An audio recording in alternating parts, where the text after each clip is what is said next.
Magandang araw po sa inyo mga kabengbeng. Shoutout po ulit kay Sir Henry ng Alabat, Quezon. Sir, ito po tetestingin natin si Glock 17. Po si Glock 17 nyo, sir. Okay. Ito po yung magazine nya. Yan. Okay. Ito po si unit nyo. So ito po ay metal slide. Okay. Pati yung barrel nyan metal. Tapos, ito pong lower ay polymer. So, ayan po, plastic. Same lang din po sila ng real steel na Glock. So, ito po siya. Okay.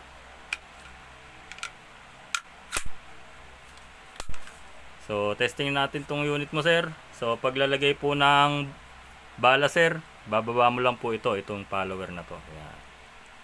Bababa nyo lang yan. Tapos dito ka po maglalagay ng bala. Okay.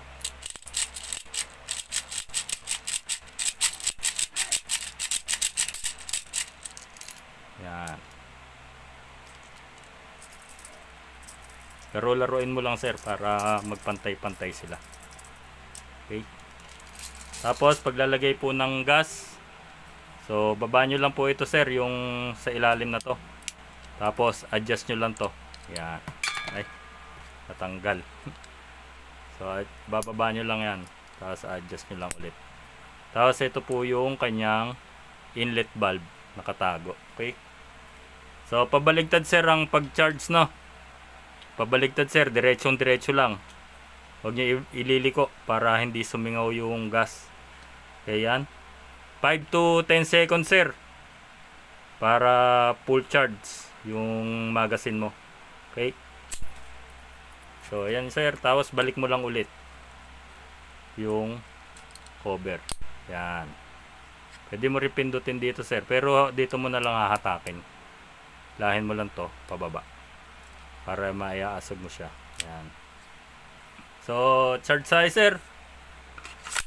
So pag ito, sir, naubos yung bala, hindi naman porke naubos yung bala niya ubos na yung gas dito sa magazine. Hindi pa po. Pwede nyo pa pong loadan uli ng bala yan hanggang sa maubos yung gas. Okay. Pwede na naman na pagka ubos ng gas nyo, ng bala nyo, lagyan nyo ng gas.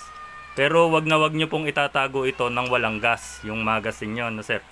Para iwas po tayo sa leak dito sa inlet valve, dito sa base, tsaka dito sa outlet valve. Okay. So, testing tayo, sir. So, charge tayo, sir. Okay. Salpak lang ng maganda-ganda yung magazine nyo, sir. So, ito po ay parang sa real steel, no lock. Okay. No safe. So, ang trigger finger is your safety. Okay. Laging nakalabas ang kamay. So, may safety din naman siya. Ayun, yung nasa, so, hindi po yan makakalabit kahit malaglag. Kasi naka-safety naman din po yung sa trigger, yung naka-usli na yon. So trigger is your safety, sir, ha? Okay. Test fire po tayo. Same lang ng tunay na Glock. No safe. So ito lang safety mo. Ilayo mo lang yung daliri mo sa loob ng gatilyo. So test fire tayo, sir.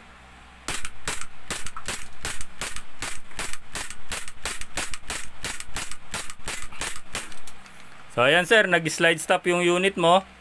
Alisin mo lang yung magazine. So ito, may gas pa rin po ito. Pwede mo panlagyan uli ng bala yan. Atras mo lang to, sir. Wag pong dito kakalabit, sir, para hindi mapudpud po yung kanto ng slide, no. Atras mo lang. Okay. Saka mo ibalik. Tapos kalabitin mo po yung trigger para yung hammer sa loob ay naka-rest position. So yan po yung unit mo, sir. So maraming salamat po. Mabuhay po kayo, sir.